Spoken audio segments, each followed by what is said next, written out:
girls and women face stigma and discrimination among the society. BATV joined millions across the globe to advocate for information on menstrual hygiene, clean water, quality product when a girl is menstruating. We will be discussing issues around menstruation, the challenges these young girls face, and women who are menstruating in our society. Bauchi, I'm being joined in the studio to discuss this program by the Gender Desk Officer, Ministry of Women Affairs and Child Development, in the person of Habiba Adamu. You're welcome. Thank you very much. We also have the Water and Sanitation Officer of UNICEF Field Office Bauchi, in the person of Nambang Dawab. You're welcome to the program. Thank you for having me. Yes, we also have Suleiman Abubakar from an NGO, which is Syndicate Supporting Women and Child Initiative. Suleiman, you're welcome to the program. Yes, let's kickstart. What is World Menstrual Hygiene Day? Let me start with UNICEF. Okay, thank you very much for having me. The commemoration of the Menstrual Health and Hygiene Day for this year is Together for a Period-Free World. We will not be able to achieve this without having some particular pillars of services that needs to be accessed by the girls and women. This need does not end with health. They are human right needs.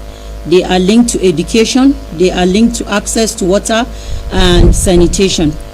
The menstrual hygiene and health services is on 3 pillars. The first pillar is around breaking the silence, which include providing information for women and girls around their body, how their body works, and the process of menstrual health and hygiene. It includes providing information for men and also boys to understand that menstruation is not a taboo. It is a natural process of growing up. It includes provision of knowledge management around menstrual health and hygiene. The second pillar is around the use of products. It includes access to water, sanitation, and hygiene. It includes access to products, both reusable and disposable products.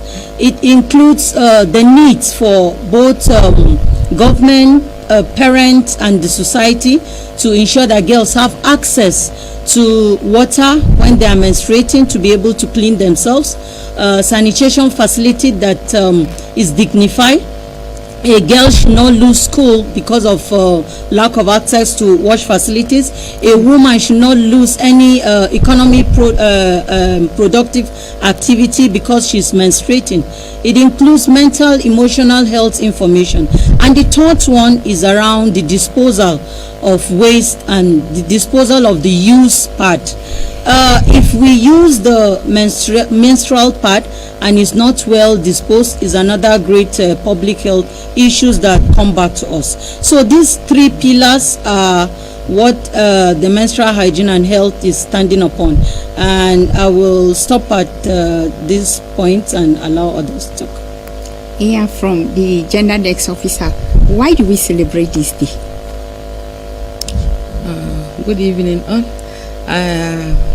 Being the Gender Desk Officer from the Ministry of Women Affairs, the reason why we set aside this day to celebrate the World Menstrual Hygiene Day is to create awareness about the products, also creating awareness about the taboos in the society, so that women at menstrual age and also girls, adolescent girls, should all know that it's a natural thing that must take place. And apart from that, to also create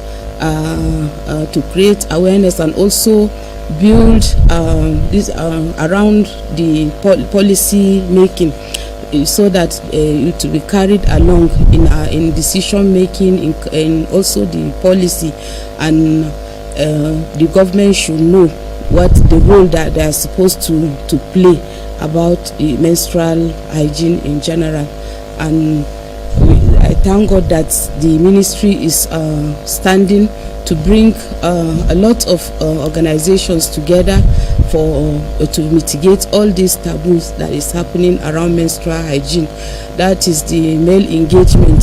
Sometimes we set aside the male and say this is a woman affairs alone. It's not so.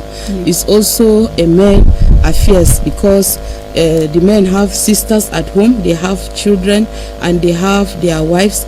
If they are into it, it will bring down the stigma around menstrual hygiene. Thank you very much. Yes, let me turn to the he for she who is among us also discussing menstrual hygiene. When you say menstrual hygiene or menstruation, we don't only consider young girls and women of reproductive age who menstruate. But you are here as a man, but representing a non-governmental organization. So how does the non-governmental organization come in the issue of menstrual hygiene in the state? Okay, good evening everyone. It's been a fruitful discussion. Just like you mentioned, menstrual hygiene is not just women only or gender specific issue. My organization Siswachi, we are centered around adolescent health, and this particular issue of menstrual hygiene is very key to the activities we organize. We've conducted several awareness campaigns, especially for men and boys, because finding accurate information about this issue of menstrual hygiene is very key, because there are a lot of myths around it, and it's and the cultural issues in Bauchi as well. So men and boys need to find the accurate information so that they'll be able to step it down to their sisters and to their wives and what have you. And also, if the right information is being passed, you will see that issue of stigma is drastically reduced. And also menstrual hygiene has several facets that interacts, because it's not just about the information. There are issues around the commodities as well. So what commodity and at what level are you using the commodity correctly? Because you still see some reusable parts being used by these girls and women. So are you really sanitizing these parts appropriately? Because once that is not done, it leads to another bigger health issue as well. So apart from that, the men also put our voices in ensuring that watch facilities are there for this hygiene to be conducted in, so that the hygiene is going to be conducted in a respectful manner. Likewise, Siswachi also conducts policy advocacies around menstrual hygiene, so that in the state's policy we ensure that places where we notice there are no facilities, we advocate to the ministry and also to the appropriate authorities. Okay. Thank you very much. Let me come back to the Ministry of Women Affairs. What's the situation of menstrual hygiene in Bauchi State? Well, as it is, there's still stigma around menstruation, in the sense that some girls still stay back, not going to school when they are menstruating.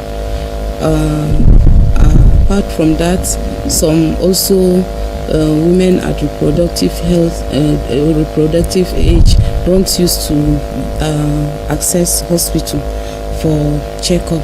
Sometimes they just take it as it comes.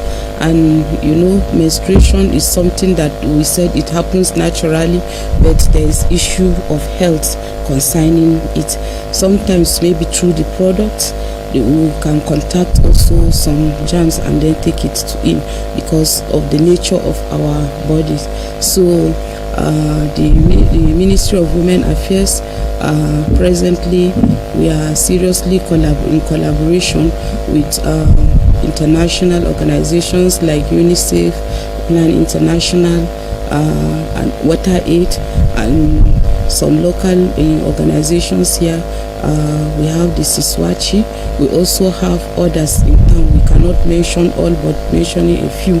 We are collaborating with them to seriously bring down all this issue of the stigma around menstrual hygiene. And the government is also trying its best when it comes to the issue of menstrual hygiene, even though we don't have a direct head to charge this thing, but we charge it under gender. And we have the Honorable Commissioner in person of Honorable Lydia Haruna Tamani, and also the PAMSEC in the ministry, who is also a woman, Hajia Talatu Musa Gar. Their hands are all on deck to see that we bring an end to these barriers concerning issue of menstrual hygiene. Thank you. Yeah, let me go back to the water and sanitation officer. Despite all the efforts she just said the ministry is doing, we still have this problem of stigma and discrimination regarding our young girls, especially in school, who are menstruating. So what is it that we are not getting it right? How do we address this? Okay, UNICEF focus on child survival, and so we are providing technical assistance to government to ensure that they have policy in place, like it has been mentioned earlier. In one of the research we conducted, it's shown clearly that the boys usually bully the girls when they are menstruating, and it's because the boys don't have information. Where we've supported government to include the boys in the training and providing information, the case is different. And again, the social norms, traditions, and taboos around menstruation in the communities, the traditional leaders and elders need to be involved. In this part of the world, you agree with me that men are the custodians of these traditions and social norms. And so we need to include the traditional leaders and men to understand that the women, while menstruating, they need support. So many things are happening to their bodies.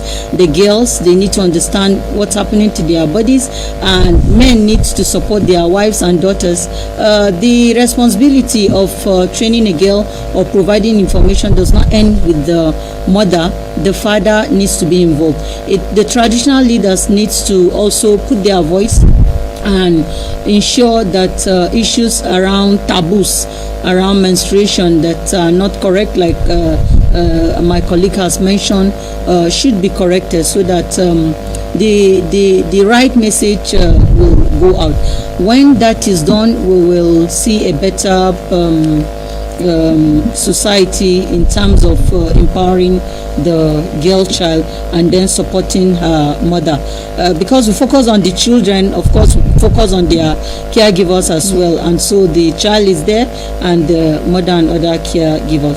So we are supporting government to ensure that there are policies around budget, like my colleague the Ministry of Women Affairs have mentioned.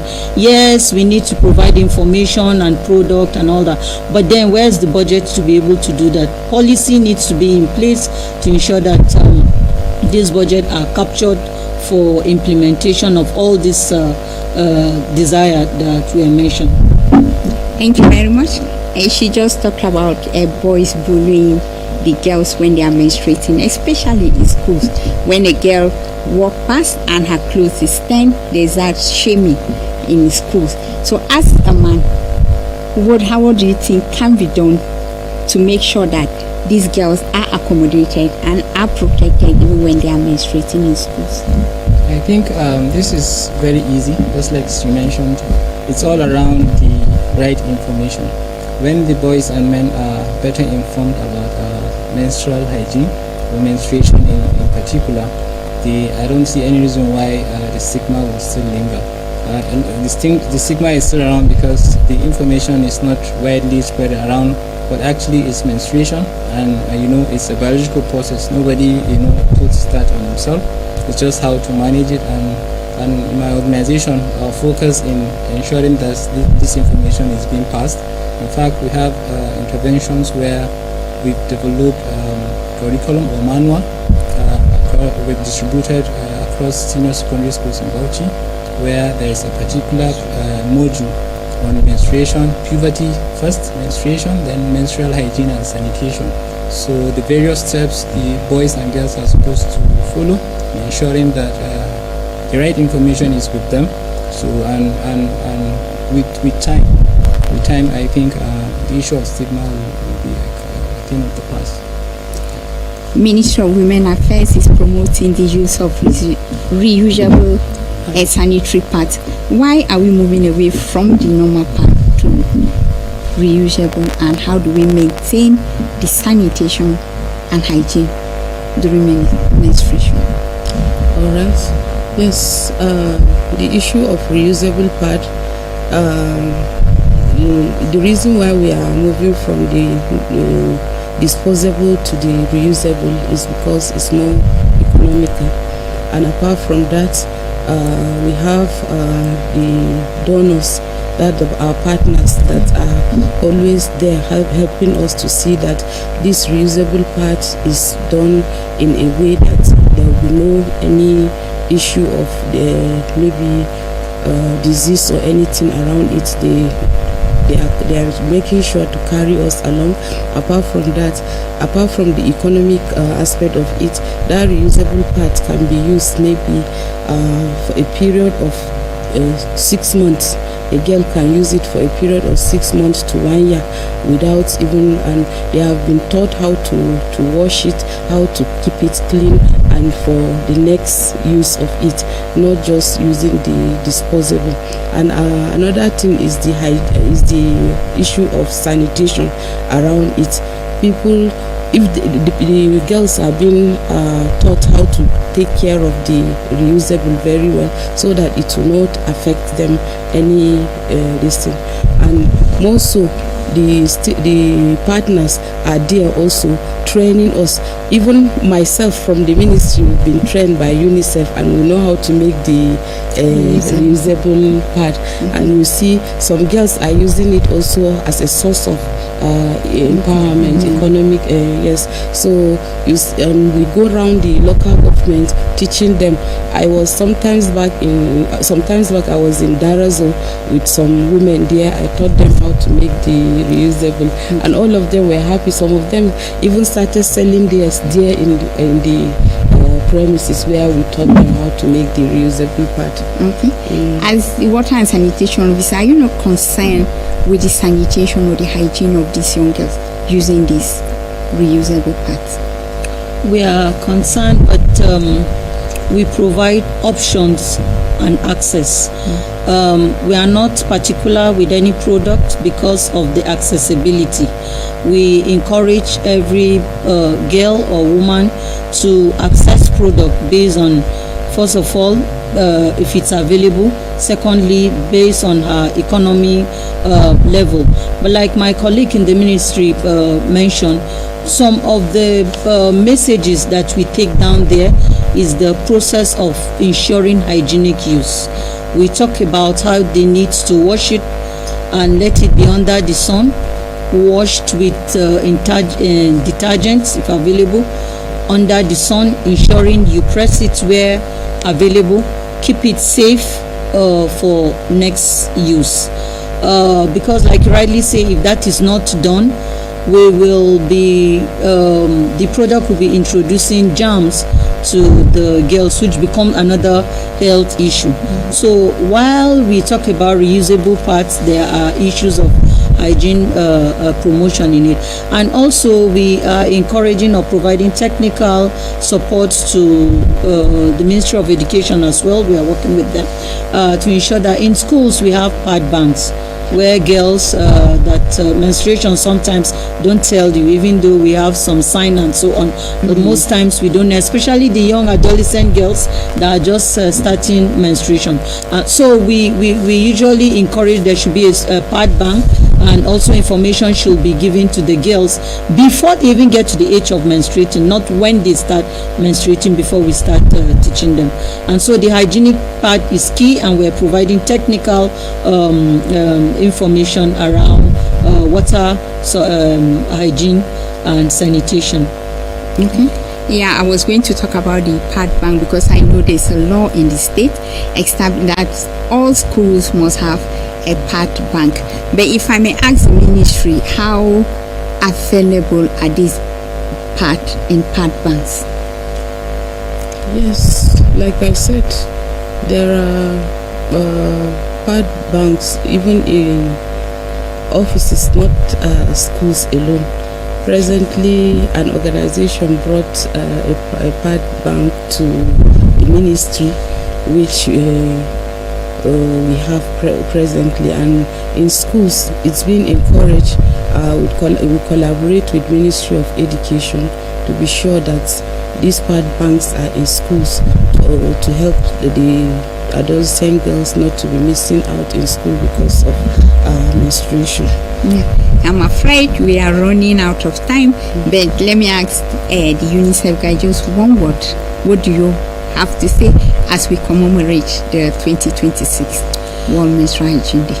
A period-free voucher where accessibility is provided to adolescent girls and women through budget and the right information. Yeah. What has the ministry? All right, so we have like three. This is the first engagement. That's the media engagement. The second one is going to be a road walk, and then the grand finale is going to be the commemoration day. That is on the 3rd of June. And I'm wishing all the adolescent girls and women at the period age a very good celebration. Yes. Yeah. Period-friendly voucher. Yes. Okay. So our he for she, one last message. Okay, mine is going to be short. Together for a period-friendly voucher. That's it. Okay, thank you very much for coming to the program. We hope we had enough time to discuss issue, because it's something that has come to the limelight, that people now talk openly about menstrual hygiene. But time is against us. We'll invite you next time to continue with the conversation in our different programs. And viewers, you've been watching a special interactive session to commemorate the 2026 World Menstrual Hygiene Day, and I've been speaking with the UNICEF Water and Sanitation Officer in the person of Namban Dawab.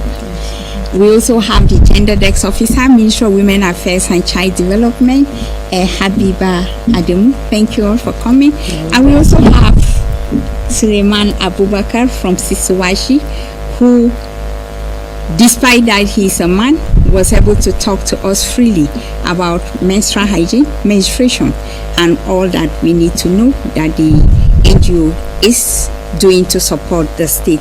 So thank you very much for coming. So as we commemorate the Menstrual Hygiene Day 2026, remember that menstruation is normal, natural, and should never be a barrier to any girl or a woman. Together we can create a society where every girl and woman manages her menstruation safely, confidently, and with pride. Keep a date with BATV for more interesting programs. From me, I say good night and thanks for watching. Thank you all for coming. Thank you very much. The time is so 25.